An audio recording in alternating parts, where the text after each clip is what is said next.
La parole à Monsieur Rémi Féraud, président du groupe Paris en commun. Merci Madame la maire, chers collègues. Un soutien indéfectible à Cécile Coller et Jacques Paris jusqu'au jour de leur libération. C'est le sens de la citoyenneté d'honneur que Paris va attribuer, que nous allons comme élus parisiens attribuer aux 2 otages français détenus arbitrairement depuis plus de 3 ans dans la sinistre prison d'Evin à Téhéran, dans une section, la section 209, réservée aux prisonniers politiques et dont nous savons que les conditions de détention et les mauvais traitements qui y prévalent bafouent les droits humains élémentaires.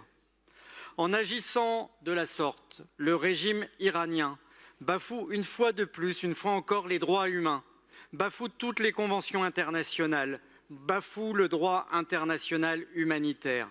Et à des conditions de détention inhumaines s'ajoute une pression psychologique constante.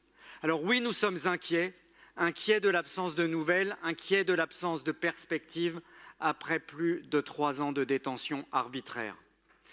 Cette citoyenneté d'honneur que nous leur accordons aujourd'hui est aussi un moyen de porter leur voix, leur combat, celui d'un combat pour la liberté et pour la vie. Cécile et Jacques n'ont rien à faire en prison. Ils ont été arrêtés parce qu'ils sont français.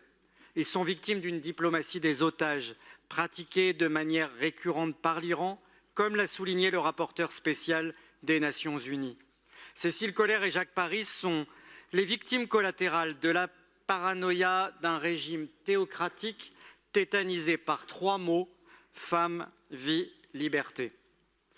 Je suis convaincu que les autorités françaises se mobilisent pour obtenir la libération de nos compatriotes et la France parle d'une seule voix. Chacun d'entre nous est dans le rôle qui est le sien, mobilisé pour que la détention de Cécile Coller et Jacques Paris cesse au plus vite. Dans ce contexte, attribuer la citoyenneté d'honneur de la ville de Paris est un acte symbolique fort, une exigence de liberté et de respect de la dignité humaine.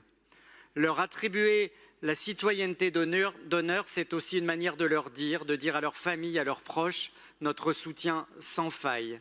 Et de dire à Cécile et à Jacques que nous ne les oublions pas, que nous sommes à leur côté, que nous continuerons, que Paris continuera à se mobiliser pour leur libération. Je vous remercie.